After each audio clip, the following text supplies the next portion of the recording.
Uncle Dave. So this is via at Brad Becker 83. Shout him out. I'm not sure if he's in the chat tonight, but avid PWT universe inhabitant. I don't know. Uncle Dave wants all of his success explained. I'll explain it. He's only successful because of stupid marks. I think Pro Wrestle Times would agree. A bunch of flutes. You guys put the flutes. I come a calling. Okay, I come a knocking. If there's flutes, I'll be there. So this guy tweets out, Brian Alvarez is the stupidest MFer I've ever seen in my life. You're a close second. And at Dave Meltzer 1 says, explain all my success then. What? Dave, I'll explain it for you, bud. You work marks. That's what it is. You work marks into thinking that you're telling the truth about insider wrestling when you're not, or you talk about after the fact and then say, look at what I said. You want your subjective opinion on wrestling to be what the objective opinion of wrestling is, like a narcissistic, weird, sociopathic. It's like a weird, like delusional, like sociopathy. I don't know. I'm not a doctor. We broke this down extensively on the show numerous times. And like, it's this weird thing you're doing. And hey, man, like, go ahead, do your hustle, do your grind, do whatever you do. But, you know, you could really do this the honest way and the right way, and you don't, and you haven't for decades and decades and decades. And your success, first off, the foundation of it is predicated on a world before there was the internet and before there was 80,000 other marks writing down that people could see in one instant. And they're all got their stopwatches out. They're all timing the minutes of the matches, and they're all comparing the data now, and they're all giving their own star ratings, and they're all doing it now, Dave. So other than writing down before there was the internet and giving your opinion on it and seeming like you were a cool dude because you're a mark like myself who worked their way into getting in the business, but at some point you felt like you were working people yourself. And you think you're like I'm one of the boys. I can walk up to Booker T's table on the Jericho cruise and sit down with my lunch tray because I'm one of the boys. You're not. I'm not. We never will be. And you just gotta admit that and then come at this honestly and say, this is what my opinion is. And then here's what I do know, can confirm for sure. A source told me this. I can't reveal who that is because if I do, it'll my source up. But if I'm right about this, then I'm right, and you guys can believe me. But if I'm wrong, then I'm wrong, and don't believe me. You just got to approach it that way, okay? People have pointed it out vehemently on social media. Hey, notice how WWE's not getting out there as much since Dijak's left? Now, I'm not one of these guys out there even saying Dijak's a stooge and all this, but I personally saw him talking to a dirt sheet. Undeniable. I love Dijak. Undeniable. I saw it with my own two eyes. Wasn't fightful. But there's a lot of people out there, a lot of prominent people out there in the IWC who are like, he was talking every day to them. Dave will say the obvious. We covered it earlier in the show. He'll go, oh yeah, it's going to be, this is a singles match. They're going to do Braun winning the belt on a bigger stage. Well, no. And then he'll say things like, oh, I asked about a guest referee, even though I didn't bring up that I asked about one, but I did ask about one before, and they told me it was for someone else, and that turned out to be Seth. So that's what I was told before, but you guys wouldn't know unless you had a time machine and were a fly in the wall in that room, or were listening in on my phone call. Like, it's such, Dave. So that's your success. Your success was because you wrote down a bunch of and had a radio show where you said it out loud and recorded it before people could do that, before everyone else could do that. And I'm not undermining what you've done in any way. If he's listening, I don't know. I might just be talking to myself. Chat, where are you at? No, but I'm going off here. I'm trying to cook. Just let me get this off. But it's the truth, okay? He could just do this the right way, and he knows he could. That's what really irks me. You know, it's like what people say about, and it ties to the wrestling thing. You want to tie it to wrestling. People say that about Orange Cassidy. They go, yeah, well, he knows what to do, but he doesn't, and that makes it worse. That's what it is with Dave, dude. You know, it's this old guard of like, they think they're dude, you guys hear me interviewing these wrestlers. I'm marking out like a geek. I sound like a geek. Well, And I'm not trying to get a scoop on these. You know what I mean? I'm just trying to chat with them, introduce them, and then interview, like with Alfred, right? I introduce him a bit. And then the next time we just bro down and do this. That's what it's going to be. Trust me. We're planting the seeds. Dave is behind the times. He's running off that super Milk Chen energy. Right. So, like, I did a breakdown. Nobody does this as good as me. Okay. And yeah, I'll blow myself. All right. But I did a breakdown about how he's delusional. Head to the Clips channel, this channel, whatever. You guys will hear it. He's delusional, man. And he's projecting. We proved it. He's projecting things on everyone else. The behind the times, what you just said, you ain't hype. That's what he does to Eric Bischoff. That's what he does to Jim Cornette. He says, oh, they're behind the times, when really that's him, dude. He thinks that indie like, okay, the reason the Bucks and Kenny Omega and that works is because you would just look it up to see the Okada Kenny match. Like, if you just throw on Ring of Honor Death Before Dishonor, a lot of it you'll be like, this is hokey and dumb, but a lot of it you'll enjoy. Why? It's just pop the crowd, get out of town sort of thing. That's how I feel like the Bucks could get away with that. Like, you didn't watch them every week on TV. Now we're watching all these guys every week on TV, and it don't work the way that people thought it would work. And I love a lot of these talents, but that's why I think WWE would be better for them. They would hone in on what makes them special. You know what I mean?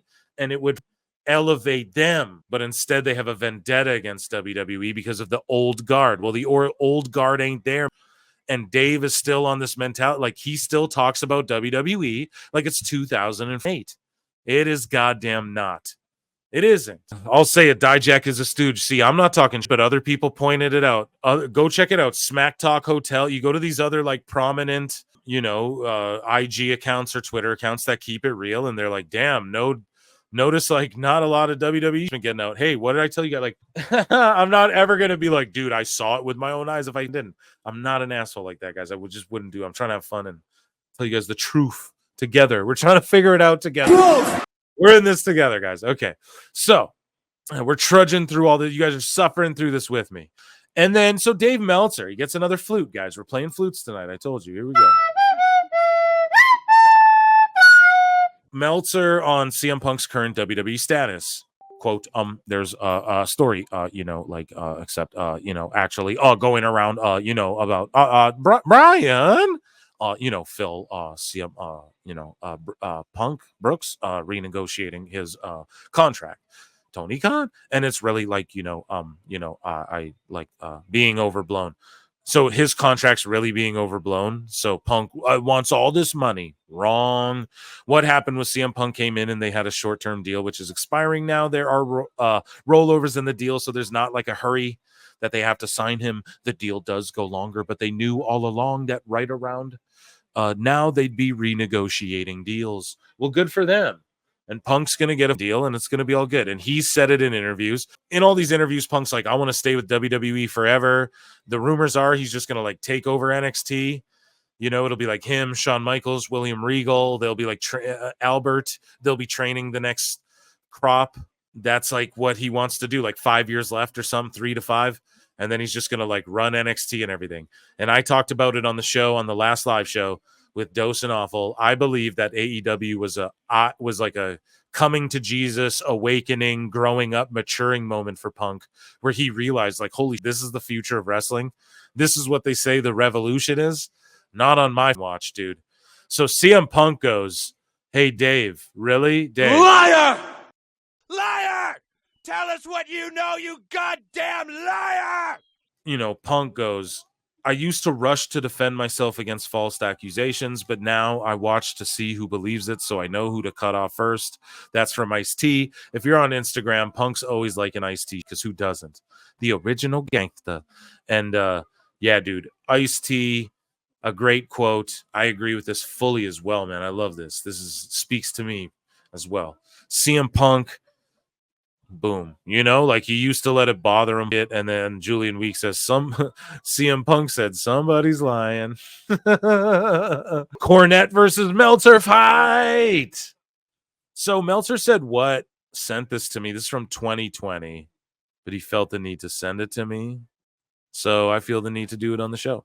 At Derek Joe, a million numbers, says, Dave, the truth is most of the guys who have been watching for 30 to 40 years through the ups and downs like myself have the same opinion as Corny and find his opinions, etc. So earlier in the show, a moment ago, we were talking about how Dave is past his time. He projects that on other people, such as Eric Bischoff and Jim Cornette. And Jim Cornette fights back at that. And I don't think Jim Cornette's behind the times personally. I think what's used to be out is like in again. And I think now he's in the times again. Truly, think about it. Nostalgia, style, just like how people appreciate the studio wrestling approach of TNA, or the more like what Cody Rhodes is trying to do, the more old school, take the belt around the world.